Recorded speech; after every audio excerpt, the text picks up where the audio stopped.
ሰላም ጤና ይስጥልን የተከበራችሁ ውድ የስፖርት ቤተሰቦቻችን እንደምን ቆይታ አድርጋችኋል? ዛሬ በአትሌቲክስ ጉዳያችን ለተአርብ ቆይታ የምናደርገው ከኢትዮጵያ ጸረ አበረታሽ ቅመም ባለስልጣን ዋና ዳይሬክተር ከሆኑት አቶ መኮንን ይደርሳል ጋር ነው። መልካም ጊዜ መልካም ቆይታ።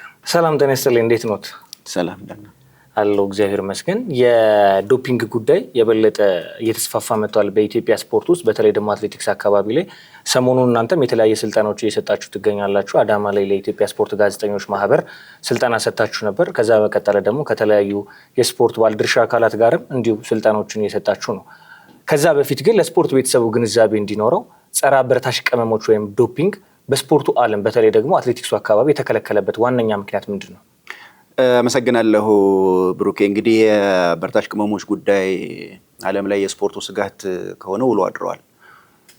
በዋናነት በተለይ የስፖርት ፍትሃዊ ውድድርን የሚያጠፋ ስለሆነ ስፖርተኞች ተፈጥሯዊ በሆነ መንገድ ባላቸው አቅም ባላቸው ታለንት እንደዚሁም ደግሞ በሚያገኙት ሳይንሳዊ ስልጠና ላይ ተመስርተው ውጤት ማግኘት ሲገባቸው ከዚህ ውጭ በሆነ መንገድ የተለያዩ አበረታች ቅመሞችን በመጠቀም ያልተገባ ውጤት የማግኘት ዝንባሌው ከጊዜ ወደ ጊዜ እየጨመረ መጥቷል።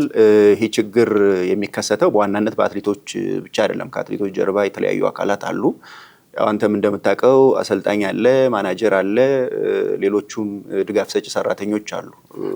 በዚሁ በአትሌቲክሱ በውድድሩ የተለያዩ ጥቅሞችን የሚያገኙ ህይወታቸውን በዚሁ ላይ የመሰረቱ አካላት አሉና እነዚህ አካላት ያልተገባ ጥቅም ለማግኘት በሚያደርጉት እንቅስቃሴ የአበረታሽ ቅመሞች ጉዳይ የስፖርቱ ችግር ሆኗል። አበረታሽ ቅመሞች በዋናነት የሚከለከልበት ምክንያት ቅድም ለማንሳት እንደሞከርኩት አንደኛው የስፖርቱን ፍትሃዊነት ስለሚያጠፋ ነው። አትሌቶች ትክክለኛ ባልሆነ መንገድ ከሌላው ቀድመው መገኘት የሚችሉበትን እድል ስለሚፈጥርላቸው የተከለከሉ አበረታሽ ቅመሞችን ተጠቅመው በተፈጥሮ ወይም ደግሞ በራሱ አቅም ከሚወዳደረው ስፖርተኛ በተሻለ አቅም ይዘው ስለሚገኙ ነው። አንዱ እሱ ነው፣ ፍትሃዊነቱን ስለሚያጓድል ነው። ሁለተኛው ሪዝን ደግሞ የአበረታሽ ቅመሞች ወይም ደግሞ የዶፒንግ ጉዳይ በአትሌቶች ጤንነት ላይ ከፍተኛ የሆነ ችግር የሚያደርስ ስለሆነ ነው። ያው ከመለስተኛ አካላዊ ህመም ጀምሮ የአትሌቶችን ህይወት አደጋ ላይ የሚጥል አይተህ እንደሆነ ብዙ ጊዜ ስፖርተኞች ሜዳ ላይ ሲሞቱ ይታያል፣ በድንገት ሲሞቱ ይታያል፣ በተለያየ ደረጃ ስልጠና ላይ ሲሞቱ ይታያል። ድንገተኛ ሞትንም ጭምር የአበረታሽ ቅመሞች ጉዳይ ያው ያስከትላል። ያው እስካሁን በድንገት ህይወታቸው ያለፈ አትሌቶች ወይም ደግሞ ስፖርተኞች ሙሉ በሙሉ በዚህ ችግር ምክንያት ነው ህይወታቸው ያለፈ እያልኩ አይደለም። ግን አንዱ ሳደን ዴዝ ወይም ደግሞ የስፖርተኞች በድንገት ህይወታቸውን የማጣት ምክንያት እየሆነ መጥቷል ማለት ነው። ሁለተኛው ትልልቅ በሽታዎችንም ጭምር ያመጣል። እስከ ካንሰር የሚደርሱ በሽታዎችን፣ ተላላፊ የሆኑ በሽታዎችን እና ተላላፊ ያልሆኑ በሽታዎችን ጭምር የሚያመጣ ነው ማለት ነው። ሁለተኛው ሪዝን የአትሌቶችን ጤና በከፍተኛ ደረጃ የሚጎዳ ስለሆነ ነው። ሶስተኛው የስፖርቱን ተአማኒነት ሙሉ በሙሉ ያሳጣል። ስፖርት በዋናነት ያው አንተም እንደምታውቀው ደጋፊ ሲኖረው ነው ውበት የሚኖረው። ደጋፊው እንግዲህ ስፖርት እግር ኳስ ሜዳ ላይ የሚገባውን ህዝብ ታውቀዋለህ። የአትሌቲክስ ሜዳ ላይ የሚገባው የተለያዩ የስፖርት ውድድሮች ላይ የሚገባው ህዝብ ስፖርቱንና ስፖርተኛውን ለማየት እና ለመደገፍ ነው የሚገባው። ተፈጥሯዊ የሆነውን ስፖርት ነው የሚፈልገው። በመድኃኒት የታገዘውን በሳይንስ የተደገፈውን ወይም ደግሞ በቴክኖሎጂ የታገዘውን ስፖርት አይደለም የስፖርት ተመልካቹ የሚፈልገው። ስለዚህ የስፖርቱን ታማኒነት በከፍተኛ ደረጃ ይጎዳዋል ማለት ነው። ካሁን በፊትም የተለያዩ ስፖርተኞች የስፖርት ውድድር ላይ ከዚህ ጋር በተያያዘ የሚጠረጠሩ የነበሩ ስፖርተኞች በከፍተኛ ደረጃ ደጋፊያቸው ሲወርድ ተመልክተናል። የስፖርቱንም ታማኒነት ስለሚያሳጣ በዛ ደረጃ የአበረታሽ ቅመሞች ጉዳይ ሲሪየስሊ የተከለከለ እንዲሆን የግድ ብሏል ማለት ነው። ሌላው ከዚሁ ጋር ተያይዞ የስፖርት ደጋፊ ከሌለ እና ስፖርት አማኒነቱ ከጠፋ ያው ብዙ ስፖርት ህዝባዊ ነው የሚባለው። ሀብቱ የሚመነጨው ከማህበረሰቡ ከደጋፊዎች ነው። በተለያየ ደረጃ ስፖንሰር ተደርጎ እና በተለያየ መንገድ ነው የሚገኘው እና ተአማኒነቱ ሲጠፋ ይህን ሁሉ እያጣ ነው የሚሄደው። ስለዚህ የስፖርቱም ኢኮኖሚ በዛው ደረጃ እየተዳከመ ነው የሚሄደው እና ከስፖርቱ ማግኘት የሚገባንን የኢኮኖሚ ጥቅምም ጭምር ነው በዓለም አቀፍም ደረጃ እንደ ሀገርም እያሳጣ የሚሄደው። እነዚህና ሌሎቹ ምክንያቶች ናቸው የዶፒንግ መከልከል የግድ ዶፒንግ በስፖርት ውስጥ መከልከል አለበት የሚል አቋም የተያዘው። ኢትዮጵያ ቀድሞ በዶፒንግ በጸረ አበረታች ቅመሞች የቀደሙ ጀግኖቻችን አናቃቸው። ከበፊት ጀምሮ ብናነሳ ከነ ጀግናው ሻምበል አበበ ቢቂላ አንስተን ወደታች እንኳን በትውልድ ቅብብሎች ስንመጣ ብዙም የሰፋ የጸረ አበረታች ቅመሞችን ጉዳይ ከኢትዮጵያን አትሌቶች ጋር አናገኝም። አሁን በቅርቡ ግን ያለው ስታት በኢትዮጵያ ውስጥ ወደ 50 የሚጠጉ አትሌቶች ከጸረ አበረታች ቅመሞች ጋር ወይም ከዶፒንግ ጋር ስማቸው እየተያያዘ ይገኛል። ምን ያክል እውነት ነው? አሁን እንግዲህ አበረታች ቅመሞች ጉዳይ በዓለም አቀፍም ደረጃ ቅድም እንዳልኩ የስፖርቱ ስጋት ሆኗል። በሀገራችንም ስጋት መሆን ከጀመረ ቆይቷል። ኦልሞስት 8 ዓመት 9 ዓመት አካባቢ ሊሆነው ነው። በተለይ ቁጥራቸው በዛ ያለ ስፖርተኞች በአንድ ጊዜ የተያዙት ማለት ነው። ከ2016 ጀምሮ አትሌቶች በአበረታች ቅመሞች የህግ ጥሰት እየተያዙ የቅጣት እርምጃዎች እየተወሰዱ የመጡበት ሁኔታ ነው ያለው። ይሄ ቁጥር ከዛ በፊትም በተለያየ ደረጃ ነበር። በፈረንጆች አቆጣጠር 2009ም 2010 2011ም የተወሰኑ አንድም ሁለትም ሶስትም አትሌት የአበረታች ቅመሞች የህግ ጥሰት ፈጽመው ወይ ደግሞ የተከለከሉ መድኃኒቶች ተጠቅመው የተቀጡበት ሁኔታ እንዳለ መረጃዎች በዛ ደረጃ ያሳያሉ። ከዛ በፊት ግን በዓለም አቀፍም ደረጃ ብዙ ትኩረት የተሰጠው አልነበረም። በተለይ እንደ ሀገር ኢትዮጵያ ውስጥ የጸረ አበረታች ቅመሞች እንቅስቃሴ ያን ያክል ትኩረት የተሰጠው አልነበረም። አሁን ግን በሀገር ውስጥ በቂ ትኩረት ተሰጥቶት ስራው እየተሰራ ነው ያለው። የምርመራና ቁጥጥር ስራው በስፋት እየተሰራ ነው ያለው። የምርመራና ቁጥጥር ስራው እየጨመረ ስለሄደ አሁን የሚያዙ ስፖርተኞችም ቁጥራቸው ያው በየጊዜው እየጨመረ ሄደበት ሁኔታ ነው ያለው። አንተ ያነሳው ዳታ ኒርሊ ወደ 50-57 አካባቢ የሚሆኑ ስፖርተኞች ባለፉት 9 ዓመታት በሀገር ውስጥም ባደረግናቸው ምርመራዎች በዓለም አቀፍ ደረጃም በተለያዩ ተቋማት በተደረጉ ምርመራዎች የተከለከሉ አበረታች ቅመሞችን ተጠቅመው ለቅጣት የተዳረጉበት ሁኔታ ነው ያለው ማለት ነው። አሁን የመከላከልና የመቆጣጠር ስራው በትኩረት እየተሰራ ነው ያለው። እንደዚህ አይነት ህገወጥ የሆነ ስራ ውስጥ የሚገቡም አካላት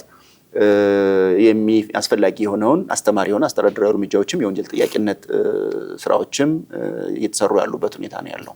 ሰሞኑን አነጋጋሪ ጉዳይ የነበረው በስፖርት ቤተሰቡ ዘንድ የአትሌት ጉዳፍ ጸጋይ ጉዳይ ነው። ከጸረ አበረታች ቅመሞች ጋር በተያያዘ ስሟ ተያይዞ ተነስቶ ነበረ። አትሌቷ በኋላ ላይ የተናገረችው ለእርግዝና የሚሆን መድኃኒት ነው የወሰድኩት ብላ ነበር። እስቲ ጉዳዩ እንዴት ነበረ? አሁን እንግዲህ አሁን አትሌት ጉዳፍ ጸጋይ እንደመነሻ አድርገን ግን ጥቅል የሆነ ለሁሉም አትሌቶች ግንዛቤ የሚሆን መንገድ ጉዳዩን ብናነሳው በጣም ጥሩ ነው የሚሆነው። አትሌቶች እንግዲህ እንደማንኛውም ሰው ይታመማሉ። መደበኛ ህይወት አላቸው። ህይወታቸውን ማስቀጠል ይፈልጋሉ። ማህበራዊ ህይወትም አላቸው። በተለያየ መንገድ እንደማንኛውም ሰው የራሳቸው የዕለት ተዕለት የህይወት እንቅስቃሴ ይኖራቸዋል። አትሌቶች ህመም በሚያጋጥማቸው ጊዜ የተከለከሉ አበረታች ቅመሞችንም ጭምር መጠቀም የሚችሉበት እድል አለ። እነዚህ መድኃኒቶች በአብዛኛው ለህክምና አገልግሎትም ጭምር የሚውሉ ናቸው። ስለዚህ ህጋዊ በሆነ መንገድ ፋርማሲዎች ላይ ልታገኛቸው ትችላለህ። የህክምና ተቋማት ለታማሚዎች ሊያዟቸው ይችላሉ። ስለዚህ አትሌቶች ለህክምና ህመም በሚያጋጥማቸው ጊዜ፣ ጉዳት በሚያጋጥማቸው ጊዜ ለህክምና አገልግሎት ሲፈልጉ የቴራፒውቲክ ዩዝ ኤግዘምፕሽን ስርዓት ተዘርግቶላቸዋል። የኢትዮጵያ ጸረ አበረታች ቅመሞች ባለስልጣን ይህንን አገልግሎት ይሰጣል። ሌሎቹም ዓለም አቀፍ የስፖርት ተቋማትም ይህንን አገልግሎት ይሰጣሉ። ስለዚህ አትሌቶች የተከለከለ አበረታች ቅመም ለመጠቀም ያሉበት የጤና ሁኔታ የግድ የሚል ከሆነ ማመልከቻቸውን ለጸረ ዶፒንግ ተቋማት አቅርበው ልዩ ፈቃድ ይሰጣቸዋል ማለት ነው። በዚህ መንገድ የተከለከሉ አበረታች ቅመሞችን መጠቀም የሚችሉበት ሁኔታ ይኖራል። ሁለተኛው ከመጠቀም የሚችሉት ከአትሌት ጉዳፍ ጸጋይም ጋር ተያይዞ የተነሳው እንግዲህ ህይወትን ለማስቀጠል የግድ የህክምናው አካል ነው። ስለዚህ በህክምና ባለሙያ እነዚህን የተከለከሉ መድኃኒቶች ለመጠቀም የግድ የሚያስፈልግ ከሆነ በተመሳሳይ መንገድ ለጸረ አበረታች ቅመሞች ተቋማት ወይ በዓለም አቀፍ ዓለም አትሌቲክስ ደረጃ ወይ ደግሞ ለኢትዮጵያ ጸረ አበረታች ቅመሞች ባለስልጣን ወይም ደግሞ ለሌሎቹም የጸረ ዶፒንግ ተቋማት አቅርበው አስፈቅደው መድኃኒቱን መጠቀም የሚችሉበት እድል ይኖራል ማለት ነው። አንዱ ይሄ ነው። ለህክምና አገልግሎት ሲባል የተለየ የህክምና ፈቃድ ጠይቆ ፈቃዱ ሲገኝ መድኃኒቱን መውሰድ የሚቻልበት እድል አለ ማለት ነው። ሁለተኛው አትሌቶች ስፖርቱን አቋርጠው ለተወሰነ ጊዜ መደበኛ ህይወታቸውን ወደ መምራት ሲገቡ ከውድድር ሲወጡ ሪታየርመንት ፎርም መሙላት ይጠበቅባቸዋል። በተለይ እነዚህ ወደ ወሊድ የሚገቡ ሴት አትሌቶቻችን ሪታየርመንት ፎርም ይሞላሉ። ሪታየርመንት ፎርሙ ለ1 ዓመት ሊሆን ይችላል፣ ለ2 ዓመት ሊሆን ይችላል። የሚፈልጉትን ያክል ጊዜ ከዛሬ ጀምሮ ስፖርቱ ውስጥ አይደለሁም ያለሁት እስከምመለስ ወደ ስፖርቱ እስከምመለስ ድረስ ሪታየር አድርጌያለሁ ወይም ደግሞ ራሴን ከስፖርቱ ውጭ አድርጌያለሁ የሚል ፎርም ይሞላሉ። እሱ ይመዘገባል። ስለዚህ እንደማንኛውም ሰው መደበኛ ህይወታቸውን የሚቀጥሉበት ሁኔታ ይኖራል ማለት ነው። የእርግዝና ህይወታቸውን በዛ መንገድ መምራት ይችላሉ። ወልደው ልጅ የማሳደግ ህይወታቸውን በዛ መንገድ ይጀምራሉ። ሲመለሱ የሪታየርመንት ፎርሙን ካንሰል አድርገው እንደገና ወደ ስፖርቱ መግባታቸውን አሳውቀው መደበኛ የስፖርት ህይወታቸውን ደግሞ የሚቀጥሉበት ሁኔታ ይኖራል ማለት ነውና እነዚህን ሁለት መንገዶች መጠቀም ይችላሉ። ወይ የሪታየርመንት ፎርም መሙላት ይችላሉ፣ ወይም ደግሞ የልዩ የህክምና ፈቃድ አገልግሎት ማግኘት የሚችሉበትን ስርዓት ተከትለው ፈቃድ አግኝተው መድኃኒት መውሰድ የሚችሉበት እድል ይኖራል ማለት ነው። ስለዚህ ከጉዳፍ ጋር ተያይዞ የተፈጠረው ክፍተት ይሄ ነው። ከዚህ ውጭ ከሆነ ግን ይሄ ጥሰት ነው። በማንኛውም ሰዓት ያ አትሌት ያለው ምክንያት አሳማኝ ቢሆንም ባይሆንም የተከለከሉ አበረታች ቅመሞችን ተጠቅሞ ከተገኘ ለቅጣት የሚዳረግበት እድል ይኖራል ማለት ነው። የዓለም አቀፍ ጸረ ዶፒንግ ኤጀንሲ እና የዓለም አቀፍ አትሌቲክስ ኢንቴግሪቲ ዩኒቲ ኬዝ ኦፍ ሪሶሉሽን አግሪመንቱን ከጉዳፍ ጸጋዬ ጋር በመነጋገር ከሰኔ 1 2026 እስከ መስከረም 30 2026 የ4 ወር ቅጣት እንዲወሰን አድርጓል። ከዛ በፊት ደግሞ ከዲሴምበር 5 2025 ጀምሮ ያሉ ውጤቶችና ክብሮች ካሉ እንዲሰረዙ የሚል አድርጓል።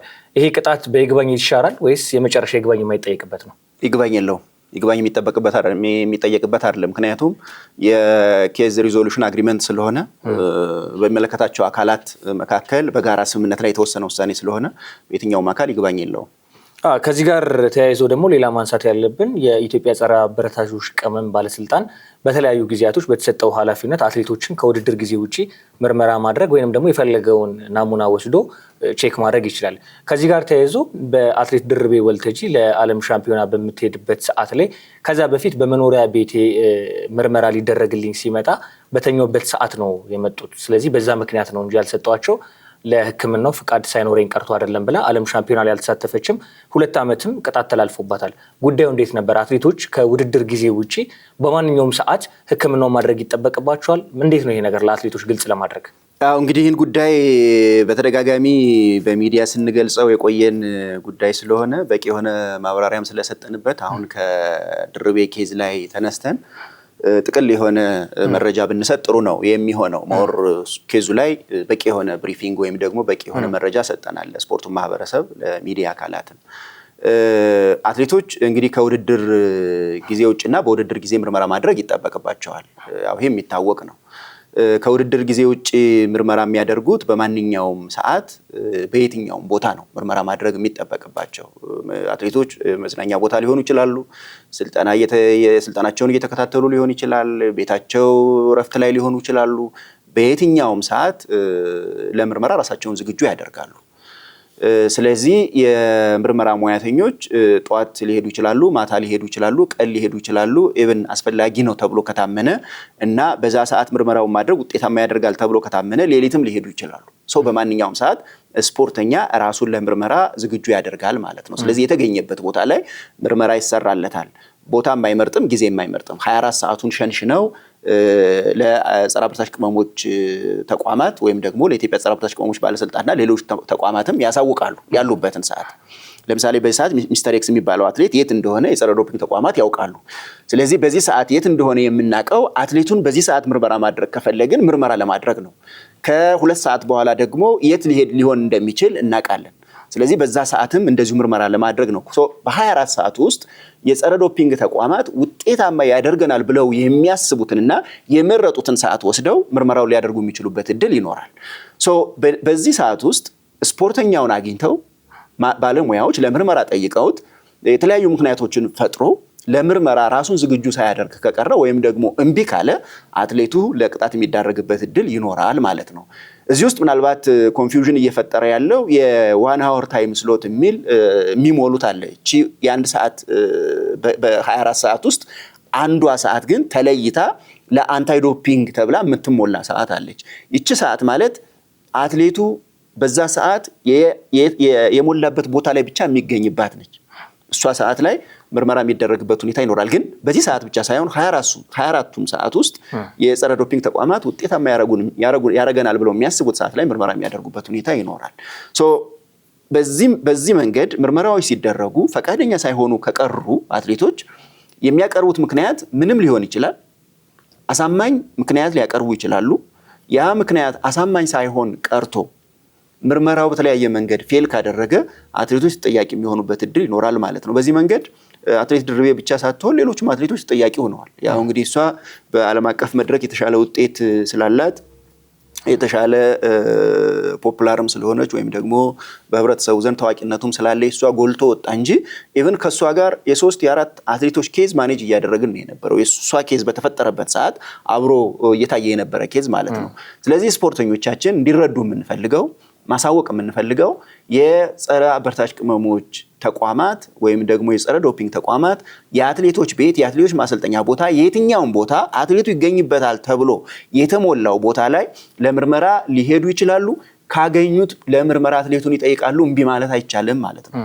እምቢ ካለ ተያይዞ በህጉ መሰረት በህግ አግባብ የሚቀመጡ አስተዳደራዊ ቅጣቶች ይኖራሉ ማለት ነው። በዚህ መንገድ አትሌቶች እየተቀጡ ያሉበት ሁኔታ ነው ያለው። እንግዲህ የማስተማር ስራው ቀድሞ እየተሰራ ነው ያለው። ከማስተማር ቀጥሎ ደግሞ በማስተማር ብቻ የማይስተካከል ነገር ከሆነ አስተዳደራዊ እርምጃዎችም እግረ መንገድ እየተወሰዱ የሚሄዱበት ሁኔታ ይኖራል ማለት ነውና ይሄ በዓለም አቀፍ ህግም በሀገራችን ህግም በግልጽ የተቀመጠ ድንጋጌ ስለሆነ ድንጋጌውን መሰረት ተደርጎ በስፖርተኞች ላይ እየተወሰደ ያለ እርምጃ ነው ማለት ነው። ብዙ ጊዜ አትሌቶች ነው ሲቀጡ የምንመለከተው ከዚህ ከዶፒንግ ጋር በተያያዘ ግን ከአትሌቶች ጀርባ ደግሞ ያሉ አሉ። ለምሳሌ አሰልጣኞች ሊኖሩ ይችላሉ፣ ማናጀሮች ሊኖሩ ይችላሉ። አትሌቱ ያንን አበረታች ንጥረ ነገር እንዲወስድ እየገፋፉ ያሉ አካላት ይኖራሉ። ቅጣት እነሱ ላይ ሲተላለፍ በብዛት አንመለከትም። ለምንድን ነው? እንግዲህ የአትሌቶች ብቻ አይደሉም የአበረታች ቅመሞች የህግ ጥሰት የሚፈጽሙት። አንተም እንዳነሳው አትሌቶች ብዙ ጊዜ የመጀመሪያው ላይ ወይም ደግሞ ያው ተጠቃሚዎች ስለሆኑ የጸረ አበረታች ቅመሞች የህግ ጥሰት የሚፈጸመው አትሌቶችን በመጠቀም ነው የሚፈጸመውና መጀመሪያ የምታገኛቸው አትሌቶችን ነው። አትሌቶችን በላቦራቶሪ ስለምታገኛቸው በላቦራቶሪ ምርመራ ስለምታገኛቸው በቀላሉ እነሱ የሚያዙበት እድል አለ። ይህ ማለት ግን ከአትሌቶች ጀርባ ያሉ አካላት ተጠያቂ አይሆኑም ማለት አይደለም። ከአትሌቶችም ጀርባ ያሉ አካላት ተጠያቂ የሆኑ ያሉበት ሁኔታ ነው ያለው። በ2017 2018 በጀት ዓመት በኢትዮጵያውያን አቆጣጠር በትኩረት ስንሰራ የቆየ ነው የኢንተለጀንስና ኢንቨስቲጌሽን ስራ ነው። ከፌደራል ፖሊስ ጋር ከኢትዮጵያ ምግብና መድኃኒት ቁጥጥር ባለስልጣን ጋር ከሌሎችም ከሚመለከታቸው አካላት ጋር በጋራ ሆነን የኢንተለጀንስና ኢንቨስቲጌሽን ስራ ጠንካራ የሆነ ስራ እየተሰራ ነው ያለው። ባለፉት ጊዜያት በአበረታች ቅመሞች የህግ ጥሰት የተያዙ ግለሰቦች አሉ፣ ደላሎች አሉ። እዚህ ውስጥ መድኃኒቶች ለአትሌቶች በቀላሉ እንዲደርሱ በተለያየ መንገድ ፋሲሊቴት የሚያደርጉ አካላት አሉ። እነሱ ተይዘዋል። በወንጀል ጥያቄ እየተደረጉ ያሉበት ሁኔታ አለ። አስተዳደር እርምጃዎች ተወስዷል። በተለይ በኢትዮጵያ ምግብና መድኃኒት ቁጥጥር ባለስልጣንና በአዲስ አበባ ምግብና መድኃኒት ቁጥጥር ባለስልጣን ላይሰንሳቸው የተነጠቀ ከህክምና ስራ እንደዚሁም ደግሞ በፋርማሲስትነትና በፋርማሲ ሙያ ውስጥ ያሉ ስራዎቻቸውን እንዲያጡ የተደረገበት ሁኔታ አለ ማለት ነው። ከአትሌቶች ጀርባ የተለያዩ አካላት ጥያቄ እየተደረጉ ነው ያሉት። ሁለተኛ ተቋማትም እንደዚሁ እዚህ የወንጀል የህግ ጥሰት ውስጥ ወይም ደግሞ እዚህ ወንጀል ውስጥ እየተሳተፉ የተገኙበት ሁኔታ ነው ያለው። ቁጥራቸው ውስን ቢሆንም የተወሰኑ ፋርማሲዎች አሉ፣ የተወሰኑ እንደዚሁ ደግሞ የህክምና ተቋማት አሉ። እነዚህ የህክምና ተቋማትና ፋርማሲዎች በተመሳሳይ መንገድ አስተዳደራዊ እርምጃዎች ተወስደዋል። የወንጀል ተጠያቂነትንም የማረጋገጥ ስራ እየተሰራ ነው ያለው። የተወሰኑ ኬዞች በፖሊስ እጅ ተይዘው ምርመራ እየተደረገባቸው ያሉ አሉ። የተወሰኑ ኬዞች ደግሞ ምርመራቸው አልቆ አቃቢ ህግ ላይ ያሉ አሉ። የተወሰኑት ደግሞ ፍርድ ቤት ላይ ክርክር እየተሰማ ያለባቸው ሁኔታ አለ። ውሳኔዎቹ የፍርድ ቤት ውሳኔዎች እንዳለቁ ለሚዲያውም ለስፖርት ማህበረሰብም የምንገልጸው ነው የሚሆነው። የስፖርተኛ ወይም ደግሞ አትሌቱ ብቻ ሳይሆን ከአትሌቱ ጀርባ ሆኖ የአበረታች ቅመሞች የህግ ጥሰት እንዲፈጸም በተለያየ መንገድ እየተሳተፈ ያለ አካል በሙሉ በግለሰብም ደረጃ በተቋም ደረጃ ተጠያቂ የሆነ ያለበት ሁኔታ ነው ያለው። አትሌቱ ላይ ብቻ አይደለም ትኩረት ተደርጎ እየተሰራ ያለው። ግን ብዙ ጊዜ አሰልጣኝ ላይ ማናጀር ላይ ነው ኢሹዎች የሚነሱት። እኛ እንግዲህ ወንጀሉን ተከትለን ነው ኢንቨስቲጌት የምናደርገው። መጀመሪያ አትሌቱን እንይዛለን። የተከለከለ አበረታች ቅመም የተጠቀመውን አትሌት እንይዛለን። እሱም በላቦራቶሪ ስለምናገኘው ከዛ ቀጥለን ግን አትሌቱ የተከለከለ አበረታች ቅመም እንዲጠቀም በተለያየ ደረጃ ያገዙና በተለያየ መንገድ የተሳተፉ ሰዎችን ደግሞ ዙሪያውን ኢንቨስቲጌት እናደርጋለን ማለት ነው። ስለዚህ የወንጀሉ ሰንሰለት ወይም ደግሞ የወንጀሉ ሂደት እስካስኬደን ድረስ ሄደን በህግ ተጠያቂ የሚሆኑ አካላትን እየለየን በዛ መንገድ ተጠያቂ የሆኑ ነው ያሉት። ከ24 በላይ ደርሰዋል ግለሰቦችም ተቋማት በዚህ ከአትሌቶች ጀርባ ያሉ ማለት ነው 24 አካላት በዚህ ደረጃ ግን አንዱም ገና እስካሁን ቅጣት አልተላለፈባቸው አስተዳደራዊ እርምጃዎች ተወስደዋል። አስተዳደራዊ እርምጃዎች ሙሉ በሙሉ ተጠናቀዋል። የወንጀል ጉዳዩ ግን ቅድም እንዳነሳሁልህ ሰፊ ምርመራ የሚጠይቅ ስለሆነ በራሱ ፕሮሲጀር ስለሆነ የሚሄደው የተወሰኑ ኬዞች ፖሊስ ላይ ያሉ አሉ። የተወሰኑ ኬዞች ደግሞ ወደ አቃቢ ህግ የደረሱ አሉ። የተወሰኑ ኬዞች ደግሞ ፍርድ ቤት ላይ ክርክር የተጀመረባቸው አሉ። ግን ሁሉም ኬዞች በፍርድ ቤት የተያዙበት ሁኔታ ነው ያለው። ለሚዲያ መች ነው ግልጽ የሚሆነው? ከፍርድ ቤቱ በኋላ የፍርድ ቤት ውሳኔ ሲወሰን ነው ግልጽ የሚሆነው ማለት ነው። በዛ መንገድ ውሳኔዎቹ ይገለጻሉ ማለት ነው። አትሌቶች ብዙ ጊዜ ሻይ ሲጠጡ፣ ቡና ሲጠጡ ባለማወቅ የጸረ አበረታች ንጥረ ነገሮችን አብረው እንደወሰዱ ያሳውቃሉ። በምንም አይነት ሁኔታ ተዘጋጅተው ወይንም ያንን ዶፒንግ ለመጠቀም ፈልገው ሳይሆን ከጓደኛቸው ጋር አብረው ሻይ ሲጠጡ ሊሆን ይችላሉ፣ ወይንም ደግሞ ባላሰቡት ሁኔታ ያንን አበረታች ንጥረ ነገር ሲወስዱ እንመለከታቸዋለን። በቂ ግንዛቤ እየተሰጣቸው ይገኛል ወይ? የተከለከሉትስ የዶፒንግ አይነቶች ለአትሌቶቹ ተነግሯቸዋል ወይ? ይሄ ግንዛቤ ተፈጥሯል ወይ ለአትሌቶቹ? አዎ እንግዲህ ብሩክ እንዳነሳኸው የግንዛቤ ማስጨበጥ ስራው በጣም በስፋት ነው እየተሰራ ያለው። የትምህርትና ስልጠና ስራው ባለፉት 9 እና 8 ዓመታት ትኩረት ተሰጥቶት እየተሰራ ነው ያለው። ኢቭን ካሪኩለም ውስጥ ከማስገባት ነው የተደረሰው። ከዛ ውጭ ስልጠናዎች አሉ፣ የአውትሪቺንግ ፕሮግራሞች አሉ፣ የሶሻል ካምፔን ፕሮግራሞች አሉ። ብዙ አይነት የትምህርትና ስልጠና ፕሮግራሞች ተቀርጸው ተግባራዊ እየተደረጉ ናቸው ያሉት። አሁን የስፖርተኞች ግንዛቤ ከጊዜ ወደ ጊዜ እያደገ መጥቷል። ቢያንስ በስፖርት ውስጥ ያለ አካል ስለ አበረታች ቅመሞች ወይም ደግሞ ዶፒንግ የሚባል ነገር አለ የሚለውን በደንብ አንደርስታንድ ማድረግ የሚችልበትን ነባራዊ ሁኔታ መፍጠር ችለናል። ከዚህ አኳያ ባለፉት በተለይ በዚህ 2-3 ዓመታት ውስጥ እየተያዙ ያሉ አትሌቶች ከግንዛቤ ጉድለት ሳይሆን 90%፣ 80% የሚሆኑት ኢንቴንሽናሊ አስበውበት ታቅዶ አንዳንዶቹ በባለሙያም ጭምር ታግዞ ነው የአበረታች ቅመሞች የህግ ጥሰት የፈጸሙት ወይም ደግሞ የተከለከሉ መድኃኒቶችን የተጠቀሙት። ቅድም ያልኩህ አካላትም ጭምር ተሳትፈውበት ማለት ነው። የተለያዩ ባለሙያዎችም ጭምር ተሳትፈውበት ባለሙያም ጭምር ቀጥረው አንዳንድ አትሌቶች እንደው በጣም ቁጥራቸው ትንሽ ነው እንጂ ራሳቸውን ሁሉ ሰልጥነው መርፌ ኢንጀክት የሚያደርጉ ሁሉ አትሌቶች አጋጥመውናል፣ አግኝተናል። ራሳቸውን እነዚህ ኢንቴንሽናሊ የአበረታች ቅመሞች የህግ ጥሰት እየፈጸሙ ያሉበት ሁኔታ እንዳለ መውሰድ እንችላለን። ከኮንታሚኔሽን ጋር ተያይዞ ያው ስራውን ስንጀምር አካባቢ የተወሰኑ ኬዞች ነበሩ። ኮንታሚኔሽን የምንጠረጥራቸው በተለይ ከስጋ ጋር ተያይዞ ስጋ ሲመገቡ ውጭው ዓለም ላይ ከሱ ጋር ያለ የኮንታሚኔሽን ኢሹ ምናምን ያየናቸው ነገሮች አሉ። እንደዚሁም ደግሞ ወደ ውጭ ሀገር ሄደው አንተም እንዳልከው ከሻይ ጋር ከምን ጋር የተወሰኑ ስቲሙላንትስ ያገኘናቸው አሉ። እነዚህ መጀመሪያ አካባቢ የቆሙ ናቸው። አሁን ኮንታሚኔሽን ኬዝ ብዙ አይደለም እኛ ሀገር እያገኘን ያለ ነው። አብዛኞቹ በኢንጀክሽን የሚሰጡ መድኃኒቶች ናቸው። ኢፒኦ ነው እያገኘን ያለ ነው። ኢፒኦ ኢንጀክሽን ነው። ቴስቴስትሮን ነው እያገኘን ያለ ነው። እንደዚህ አይነት መድኃኒቶችን ነው ታስቦባቸው በስነ ስርዓት በባለሙያም ጭምር ታግዘው የሚሰጡ መድኃኒቶችን ነው አትሌቶች እየተጠቀሙ ያሉትና ከግንዛቤ ጉድለት ወይም ደግሞ ከኮንታሚኔሽን ከብክለት ጋር የተያያዙ የአበረታች ቅመሞች የህግ ጥሰቶች አይደሉም አሁን እጃችን ላይ ያሉት አብዛኞቹ ማለት ነው። ዶፒንግ አሁን ቀለሙን ቀይሯል። በቅመም ብቻ አይደለም፣ በቅመሞች ብቻ የሚሰጥ አይደለም። አሁን አሜሪካኖች ሳይንሱን ከፍ አድርገውታል። ማሳጅ የሚያደርግ ቲሸርቶች ያደርጋሉ፣ ለሩጫ የሚረዳቸውን ጫማዎች ያደርጋሉ። እነሱስ ቴክኖሎጂዎች እኛ በእርግጥ እዛ ደረጃ ላይ ባንደርስም ዓለም እንዴት ነው ወደፊት እየተከተለ ያለው ይሄኛውን ከአለባበስ ጋር ከሩጫ ጋር የሚረዳ ዘመናዊ ዶፒንጎች ማለት ነው? ቅመም ያልሆኑትስ እንዴት ነው ክትትላችሁ? አሁን እንግዲህ ሜካኒካል ዶፒንግ አለ። አንዱ የምንከላከለው ነው። በተለይ ብስክሌት ላይ እና አንዳንድ ስፖርቶች ላይ እንደዚህ አይነት ከቴክኖሎጂ ጋር የተያያዙ ነገሮች አሉ። በጥንቃቄ ክትትል የሚደረግባቸው ቁጥጥር የሚደረግባቸው። በአብዛኛው ግን አሁን ሰብስታንሶች ላይ መሰረት ያደረገ ነው። የተከለከሉ አበረታች ቅመሞች ሞር ከንጥረ ነገሮች ወይም ደግሞ ከሰብስታንሶች ጋር የተያያዘውን ነው ትኩረት ተደርጎ እየተሰራ ያለው። እነዚህም አንተ የምትላቸው የቴክኖሎጂ ውጤቶች እኔ እስከማውቀው ድረስ በተለይ በኦሎምፒክ በዓለም ሻምፒዮና እነዚህ ሀገራት በሚሳተፉባቸው ስፖርቶች ላይ ብዙ ጥቅም ላይ የሚውሉ አይደሉም፣ የሚፈቀዱ አይደሉም በዛ ደረጃ። አሁን እንግዲህ ያለው የዶፒንግ ጉዳይ ኢቮሉሽን ነው፣ በሂደት ነው እያደገ የመጣው። በተለይ ስፖርቱ እያደገ በሄደ ቁጥር የቴክኖሎጂ የመጠቀም ዝንባሌው ነባራዊ ሁኔታውም እያደገ እንደሚሄድ እንገምታለን። እኛም በዛ ደረጃ ነው እየተዘጋጀን ያለ ነው። በዓለም አቀፍም ደረጃ ያሉ ተቋማት በዛ መንገድ ነው እየተዘጋጁ ያሉት። አሁን ሰብስታንስ ላይ ነው ትኩረት አድርገን እየተከላከልን እየተቆጣጠርን ያለ ነው። በቀጣይ ደግሞ በጣም ኮምፕሊኬትድ የሆኑ ቴክኖሎጂዎች ሊመጡ እንደሚችሉ ይገመታል። የጥናትና ምርምር ውጤቶች የጥናትና ምርምር ስራዎች ከጸረ አበረታች ቅመሞች እንቅስቃሴ ጋር እኩል ጎን ለጎን እየሄዱ ያሉበት ሁኔታ ነው ያለው። አሁን ዝም ብሎ እኛም በሚዲያ ላይ የምናያቸው የተለያዩ ልብሶች አሉ፣ ጫማዎች አሉ፣ ብዙ ነገሮች አሉ እንትን የሚያደርጉ እነዚህ የግለሰብ ውድድር ላይ ጥቅም ላይ እየዋሉ ያሉ የቴክኖሎጂ ውጤቶች ናቸው። የነዚህም የቴክኖሎጂ ውጤቶች በስፖርት ውድድሩ ላይ እና አጠቃላይ በስፖርታዊ እንቅስቃሴው ላይ የሚያስከትሉት ተጽዕኖ የጎላ ነው ተብሎ በሚታመንበት ጊዜ በዓለም አቀፉ የጸረ አበረታች ቅመሞች ኤጀንሲ ወይም ደግሞ በዋዳ በኩል የተከለከሉ ዝርዝሮች ውስጥ እየተካተቱ አገራትም ተቋማትም በዛ ደረጃ ክትትልና ቁጥጥር የሚያደርጉባቸው ነው የሚሆነው። አሁን የጥናትና ምርምር ስራዎች ናቸው እየተሰሩ ያሉት። ሜካኒካል ዶፒንግ በሚፈለገው ደረጃ ትኩረት ተሰጥቶት እየተሰራ ነው ያለው። ግን አሁን ለጊዜው እንዲሁ ዝም ብሎ የግል ውድድር ላይ የሚሳተፉባቸው የተለያዩ ጫማዎች እና ልብሶች እንዳሉ በዛ ደረጃ ይታወቃል። እነዚህም በቀጣይ የተከለከሉ ናቸው በሚል በዓለም አቀፍ ደረጃ ሲቀመጥ እንደ ሀገርኛም እሱን ተከትለን የምናስፈጽም እና የምንከታተል ነው የሚሆነው። ስለዚህ ቴክኖሎጂ ሲከለከል እኛም ተግባራዊ እናደርገዋለን።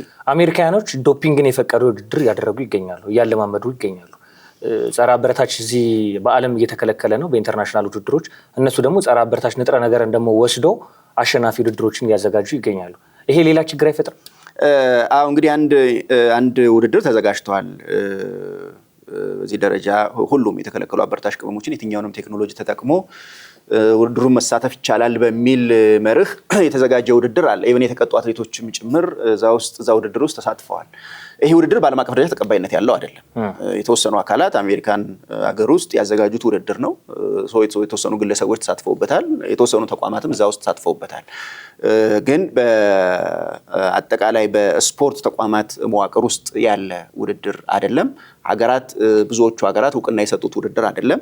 ዓለም አቀፍ የስፖርት ተቋማት እውቅና የሰጡት ውድድር አይደለም። እንደ ሀገር የኢትዮጵያም አቋም ከነዚህ ሀገራት ተርታ የሚሰለፍ ነው የሚሆነው። እኛም ተቃውሟችንን ገልጸናል። ምክንያቱም እንደ ሀገር ኢትዮጵያ በኦሎምፒክም በዓለም ሻምፒዮናም በሌሎችም ውድድሮች ውጤታማ ሆነን መቀጠል የምንችለው በዓለም አቀፍ ደረጃ የአበረታች ቅመሞች ጉዳይ በቂ ትኩረት ሲያገኝ ነው ብለን ስለምናምን ማለት ነው። የአበረታች ቅመሞች ጉዳይ የዶፒንግ ጉዳይ ቢፈቀድ ኢትዮጵያ በኦሎምፒክም በዓለም ሻምፒዮናም ውጤት ማምጣት አይደለም መሳተፍ ሁሉ የምንችልበት እድል ልናጣ እንችላለን ማለት ነው። እንደ ሀገር ያለን አቋም በዓለም አቀፍ ደረጃ የጸረ አበረታች ቅመሞች እንቅስቃሴ የበለጠ መጠናከር መቻል አለበት ብለን ነው የምናምነው። ሁሉም ውድድሮች እንደዚህ አይነት ዝንባሌ ያላቸውን ውድድሮች በሙሉ እንደ ሀገር የምንቃወማቸው ነው። ተቃውሟችንን እንደ ሌሎችም ሀገሮች ገልጸናል። ስለዚህ በሁሉም የስፖርት ተቋማትና በሁሉም አጠቃላይ በስፖርት ማህበረሰብ ዘንድ በዓለም አቀፍ ደረጃ ባለው ተቀባይነት ያለው ውድድር አይደለም። ቀስ በቀስ እያለማመዱ ነው።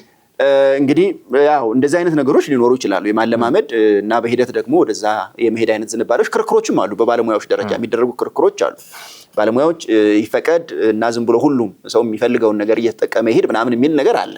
ግን ደግሞ ቅድም ያነሳውልህ ተቃርኖ ደግሞ አለ፣ የጤና ጉዳይ አለ። የአበረታች ቅመሞች በአትሌቶች ላይ የሚያስከትለው ጤና በጣም ከፍተኛ የጤና ችግር በጣም ከፍተኛ ነው። እስከ ሞት የሚያደርስ ችግር ነው ይዞ እየመጣ ያለው። ይህን ችግር እንፍቀድ ማለት ዜጎች እያየናቸው ሜዳ ላይ ይሙቱ ማለት ነው። እንደዚህ አይነት ተቃርኖዎችም ስላሉት በቀላሉ ይህንን ሀሳብ ወይም ደግሞ ይህን አስተሳሰብ የሚያቀነቅኑ ሰዎች ተቀባይነትን ያገኛሉ ብለን አናምንም። አሁንም ያለውን መረዳት በጣም ጠንካራ በሆነ መንገድ ነው ይሄ በአሜሪካን ሀገር ውስጥ የተደረገውን ውድድር የማውገዝ ወይም ደግሞ ያለመቀበል ስራ የተሰራው ማለት ነው። በቃ ተቀባይነት የለውም የሚል ሁሉም አካላት ናቸው ተስማምተው በዛ ደረጃ የሄዱት። ዋዳም ይህን አስተባብሯል። ስለዚህ አስተባብሮ ውድድሩን ሙሉ በሙሉ ተቀባይነት እንዳይኖረው የተደረገበት ሁኔታ ነው ያለው ማለት ነው። ሙከራዎች ግን አደገኛ ናቸው። በተለይ እንደ ሀገር እንደ ኢትዮጵያ ላሉ ሀገር ኢትዮጵያን ብቻም አይደለም በአፍሪካም ደረጃ ጭምር በዓለም አቀፍ የስፖርት መድረክ ለመቆየት የግድ ንጹህ ስፖርትን ነው ፕሮሞት ማድረግ ያለብን ወይም ደግሞ ማበረታታት ያለብን።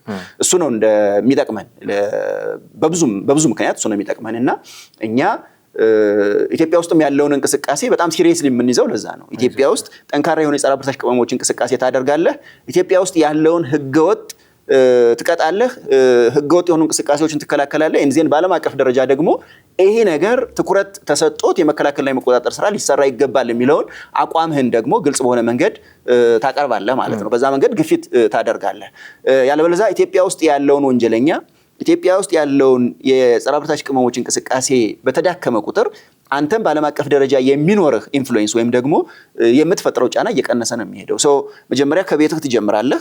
ቤትህን ንጹህ ታደርጋለህ። ቤትህን ንጹህ ካደረግክ በኋላ ደግሞ ወደ ዓለም አቀፍ ኢንቫይሮንመንት ወይም ደግሞ ወደ ዓለም አቀፍ ደረጃ ሄደህ በዓለም አቀፍ ደረጃ የጸረ አበረታች ቅመሞች እንቅስቃሴው በቂ ትኩረት ተሰጥቶት እንዲጠናከር የማድረግ ስራ መሰራት አለበት የሚለውን አቋምህን ትገልጻለህ፣ ፕሬዠር ትፈጥራለህ ማለት ነው። በጣም አሪፍ። ለስፖርት ቤተሰቡ ግልጽ ለማድረግ የተከለከሉ ዶፒንጎች በተወሰነ መንገድ እነማን ናቸው? መድኃኒቶቹ እንግዲህ ይሄ በጣም ሰፊ ነው። ወደ 26 ገጽ ነው የተከለከሉ አበረታች ቅመሞች ዝርዝር የያዘው እና እሱን ሁሉ አሁን በተወሰኑት መጥቀስ ይቻላል። በብዛት አትሌቶች የሚጠቀሟቸው ለተመልካቾች ለማቅረብ ትንሽ እንቸገራለን። እሱን አንዳንዶቹ ቴክኒካልም ናቸው። አበረታች ቅመሞች ዝርዝር ውስጥ የተካተቱ መድኃኒቶች ሳይንቲፊክ ኔም ነው ያላቸው። እዛ ደረጃ ሁሉንም ዘርዝሮ ለማቅረብ አይቻልም።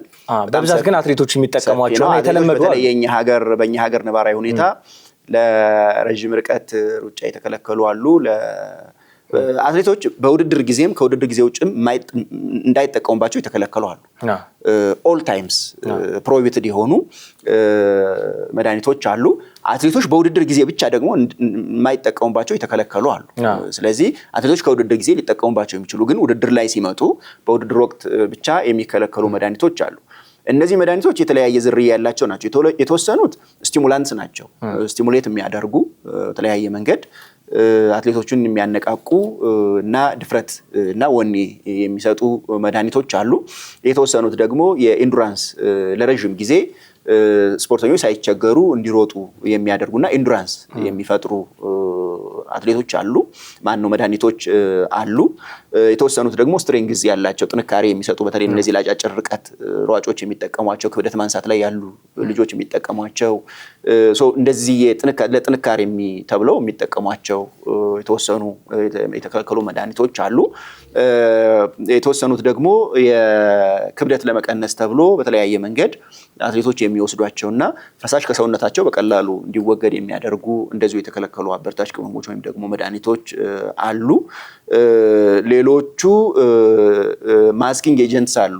መድኃኒት ከወሰዱ በኋላ እንደገና ይህን መድኃኒት ደግሞ ለመደበቅ ተብለው የሚወሰዱ አሉ። አሁን ብዙ ጊዜ አትሌቶች ብዙም አካባቢ ስፖርት ማህበረሰብ ላይ የሚነሳ ነገር አለ። ስፖርተኛው አሁን ወስዶ ከዛ የሚደብቅ መድኃኒት ቢወስድስ የሚነሱ ጥያቄዎች አሉ። እነሱ መድኃኒቶች ለብቻቸው ማስኪንግ ኤጀንትስ ተብለው ምርመራ የሚደረግባቸው ሁኔታ ይኖራል። ማስኪንግ ኤጀንቶችም እንደዚሁ የተከለከሉ ናቸው። መጠቀም የሚቻልበት እድል አይኖርም ማለት ነው። ሌሎቹም አሉ፣ ሜትድስም አሉ። ለምሳሌ ብለድ ዶፒንግ አለ፣ ጂን ዶፒንግ አለ። አትሌቶች የራሳቸውንም ደም ጭምር ቀድተው የተወሰነ የሆነ ቦታ ላይ አቆይተው ፍሪጅ ውስጥ አቆይተው እንደገና መልሰው መጠቀም የሚችሉበት እድል የለም። የሌላ ሰው ደምም በተመሳሳይ መንገድ ቀድቶ መጠቀም የሚቻልበት እድል የለም። እነዚህ ዘዴዎች ናቸው፣ ሜትድስ ናቸው። ጂን ዶፒንግ አለ። በዚህ መንገድ በጣም ኮምፕሊኬትድ ነው፣ ብዙ ነው። አሁን ያልኩ ስቲሙላንቶቹ ራሱ ዝርዝራቸው በጣም ብዙ ናቸው። ስትሬንግዝ የሚያመጡ ተብሎ የሆርሞን እዛ ውስጥ የሚካተቱ መድኃኒቶች በጣም ዝርዝራቸው ብዙ ናቸው። የኢንዱራንስ የሚያመጡ በተለይ እነዚህ ማራቶን ምናምን የሚጠቀሟቸው ብስክሌት ስፖርት የሚጠቀማቸው በጣም ዝርዝራቸው ብዙ ነውና በዚህ መንገድ ተዘርዝረው ወደ 26 አካባቢ ገጽ ዝርዝር ብቻ የመድኃኒት ዝርዝር ብቻ የያዘ የተከለከለ አበረታች ቅመሞች ሊስት አለ ማለት ነው። እሱን በአግባቡ ተረድቶ ስፖርተኞች ጥንቃቄ ማድረግ ይጠበቅባቸዋል። በዶፒንግ የተያዘ አትሌት ይግባኝ መጠየቅ ይችላል? በዶፒንግ የተያዘ አትሌት ይግባኝ መጠየቅ የሚችልበት ስርዓት አለ። ራሱን የቻለ የዳኝነት ስርዓት አለ። እሱን በደንብ ለተመልካቾች ግልጽ ማድረግ ያስፈልጋል። አንድ አትሌት የተከለከለ አበረታች ቅመም መጠቀሙ ሲጠረጠር ኖቲፊኬሽን ይደርሰዋል ወይም ደግሞ አትሌቱ እንዲያውቀው ይደረጋል። ማብራሪያ እንዲሰጥ ያን መድኃኒት በምን አይነት መንገድ ለምን እንደተጠቀመው እንዲያስረዳ እድሉ ይሰጠዋል። እድሉ ከተሰጠ በኋላ ሊያምን ይችላል ወይም ደግሞ አያልተጠቀምኩም ብሎ ራሱን ሊከላከል የሚችልበት እድል ይኖራል። ይህን ፕሮሰስ ሙሉ በሙሉ የሚያስኬድ ራሱን የቻለ የዳኝነት አካል አለ። አብዛኛው አሰራሩ ከመደበኛው የፍርድ ቤት አካሄድ ወይም ደግሞ ሂደት ጋር የተቀራረበ ነው። አካሄዱ። የመጀመሪያ ደረጃ የዳኝነት አካል አለ፣ ፈርስት ሂሪንግ ፓናል ብለን የምንወስደው። ይሄ የመጀመሪያ ደረጃ የዳኝነት አካል ያከራክራል። አትሌቱም የራሱን ምክንያት ያቀርባል። ቢፈልግ በጠበቃ በኩል ቀርቦ ሊከራከር ይችላል። ቢፈልግ ደግሞ ራሱ እኔ ራሴ እችላለሁ ካለ ራሱ ቀርቦ ሊከራከር ይችላል። ስለዚህ በጠበቃ መልክም ይሁን ራሱ ለዳኝነት አካሉ ቀርቦ ጉዳዩን ያስረዳል። ከሳሹ አካል ደግሞ የኢትዮጵያ ጸረ አበረታች ቅመሞች ባለስልጣን አሁንም ለዳኝነት አካሉ ቀርቦ እሱም ክሱን ያስረዳል። ስለዚህ ይሄ የዳኝነት አካል ነፃና ገለልተኛ የሆነ የዳኝነት አካል ነው። ከአትሌቱም ከስፖርት ተቋማትም ከጸረ አበረታች ቅመሞች ባለስልጣንም ነፃና ገለልተኛ የሆነ የዳኝነት አካል አለ። የመጀመሪያ ደረጃ የዳኝነት አካል ማለት ነው። ይሄ የመጀመሪያ ደረጃ የዳኝነት አካል የሚወስነው ውሳኔ ይኖራል። 4 ዓመት፣ 2 ዓመት፣ 3 ዓመት የሚል ውሳኔ ሊያሳልፍ ይችላል። እንዚህን ቀጥሎ ይግባኝ እንደገና ይግባኝ የሚያይ ደግሞ የይግባኝ ሰሚ ኮሚቴ ወይም ደግሞ የአፒል ፓናል አለ። ስለዚህ የአፒል ፓናሉም እንደገና ጉዳዩን ይመረምራል፣ አሁንም ያከራክራል። የተወሰነ ውሳኔ ትክክል ነው ትክክል አይደለም የሚለውን ያህል ትክክል ካልሆነ ወይ ይቀንሳል ወይ ይጨምራል ማለት ነው ውሳኔው ላይ። ይሄ ካለቀ በኋላ ወደ ዓለም አቀፉ የስፖርት ግልግል ፍርድ ቤት እንደገና ይግባኝ የሚባልበት እድል ይኖራል። ይሄ የፍርድ ቤት መደበኛ የፍርድ ቤት ስርዓትን ተከትሎ የተደራጀ ነፃና ገለልተኛ የሆነ የዳኝነት አካል አለ። ይሄ የዳኝነት አካል ነው ውሳኔዎችን እየወሰነ ያለው። እስካሁንም በተለያየ ሚዲያ እየተገለጹ ያሉ ሁሉንም አስተዳደራዊ ውሳኔዎች የወሰነው የዳኝነት አካል ነው ማለት ነው። የትልልቅ አትሌቶችንም ገና እየጀመሩ ያሉ አትሌቶችንም መሀል ላይ ያሉ አትሌቶችንም ሁሉንም ውሳኔዎች የሚወስነው የዳኝነት አካሉ ነው ማለት ነው። እና ይሄ ዳኝነት አካል ነፃና ገለልተኛ ነው። የይግባኝ ስርዓቱ ከመጀመሪያ ዳኝነት ስርዓት ጀምሮ እስከ ካስ ወይም ደግሞ እስከ ስፖርት ግልግል ፍርድ ቤት ድረስ የሚሄድ ስርዓት ነው ማለት ነው። የመጨረሻ ነጥብ እናንሳ። ከዓለም ጸረ ዶፒንግ ኤጀንሲ ዋዳ ጋር ያላችሁ ግንኙነት እንዴት ነው? በምን መንገድ እየደገፋችሁ ይገኛል? እንግዲህ ከዓለም አቀፉ የጸረ አበረታች ቅመሞች ኤጀንሲ ጋር ያለን ግንኙነት በጣም ጠንካራ የሆነ ግንኙነት ነው ያለን። ከነሱ ጋር ብቻ ሳይሆን ከተለያዩ ዓለም አቀፍ ተቋማትም ጋር ጠንካራ የሆነ ግንኙነት መፍጠር ችለናል። ኢትዮጵያ ውስጥ ባለው አጠቃላይ እንቅስቃሴ በጣም ደስተኞች ናቸው። እየተሰራ ባለው ስራ በየጊዜው ይከታተላሉ፣ ይገመግማሉ፣ ፊድባኮችንም ይሰጣሉ። ከዚህ አኳያ ከአሁን በፊት ከነበረው እንግዲህ ከዛሬ 6-7 ዓመት በፊት ከነበረው አጠቃላይ እንቅስቃሴ ጋር ስታነጻጽር አሁን ኢትዮጵያ ያለችበት ደረጃ በጣም ጠንካራ የሚባል እንቅስቃሴ ያለበት ነው። ኢቭን በአፍሪካ ደረጃ ጎልቶ የወጣ እንቅስቃሴ ነው እያደረግን ያለ ነው እና ትልቁም ተቋም ነው። የኢትዮጵያ ጸረ አበረታች ቅመሞች ባለስልጣን በአፍሪካ ትልቁ ተቋም ተብሎ ነው የሚወሰደው። እነሱ በምንሰራቸውም ስራዎች በጣም የተሻለ ግምገማ ነው ያላቸው፣ የተሻለ ፊድባክ ነው ያላቸው። ከነሱ ማግኘት የሚገባንንም እንደዚሁ የቴክኒክ ድጋፍ እያገኘን ያለንበት ሁኔታ ነው ያለው። ከነሱ ማግኘት የሚገባንም ጋይዳንስ እንደዚሁ እያገኘን ነው ያለ ነው። እያንዳንዱ እንቅስቃሴያችን ተመጋጋቢነቱን ጠብቆ ነው እየሄደ ያለው። ከእቅድ ጀምሮ ኮሚኒኬት ይደረጋል። አሁን ደግሞ ልዩ የሆነ የቴስቲንግ የፓርትነርሺፕ ፕሮጀክት ጀምረን እሱን ተግባራዊ እያደረግን ነው ያለ ነው። አሁን ኢትዮጵያ ውስጥ ያለውን አጠቃላይ የምርመራ ስራ የዓለም አቀፉ የጸረ አበረታች ቅመሞች ባለስልጣን ኤጀንሲ ወይም ደግሞ ዋዳ ባለሙያዎችን መድቦ በልዩ ሁኔታ ክትትል እየተደረገበት ነው ያለው፣ ድጋፍ እየተደረገ ነው ያለው። አንድ ስቴፕ ወደፊት ማሳደግ የምንችልበትን እድል ይፈጥርልናል ብለን ነው የምናስበው። ከዛ ባለፈ አሰራሮቹ እና የምታደርጋቸው እንቅስቃሴዎች ሁልጊዜ የኮምፕላያንስ ሪቪው ፕሮግራሞች አሉ። ኢትዮጵያ ህጎቿ የምትሰራቸው ስራዎች እና ያለው አጠቃላይ እንቅስቃሴ በዓለም አቀፍ ህጎች መሰረት፣ በዓለም አቀፍ አሰራር መሰረት፣ በዓለም አቀፍ ስታንዳርድ መሰረት ነው ወይ እየተሰራ ያለው የሚለውን ኢቫሉዌት ያደርጋሉ በየጊዜው። የዓለም አቀፉ የጸረ ዶፒንግ ኤጀንሲ እሱን ኢቫሉዌት አድርጓል። ኢትዮጵያ ኮምፕላያንት ነች አሁን ባለው ደረጃ። ዩኔስኮም አለ፣ የተባበሩት መንግስታት ትምህርት የሳይንስና የባህል ድርጅት አለ። እነሱም ጋር እንደዚሁ ጠንካራ የሆነ ግንኙነት ነው ያለን። እነሱም የኮንቬንሽኑን አፈጻጸም በየጊዜው ይገመግማሉ። ኢትዮጵያ ኮንቬንሽን ተቀበላለች፣ የጸረ ዶፒንግ ኮንቬንሽን እና ኮንቬንሽኑ አፈጻጸሙን በየጊዜው የገመገሙ የሚሄዱበት ሁኔታ ነው ያለው። ኢትዮጵያ አፈጻጸሟን ኒርሊ ከ90% በላይ ነው የጸረ አበረታች ቅመሞች ስምምነት ወይም ደግሞ ኮንቬንሽንን ተግባራዊ ከማድረግ አኳያ ማለት ነው። ከወርልድ አትሌቲክስም ጋር እንደዚሁ በቅንጅት እየሰራን ነው ያለ ነው።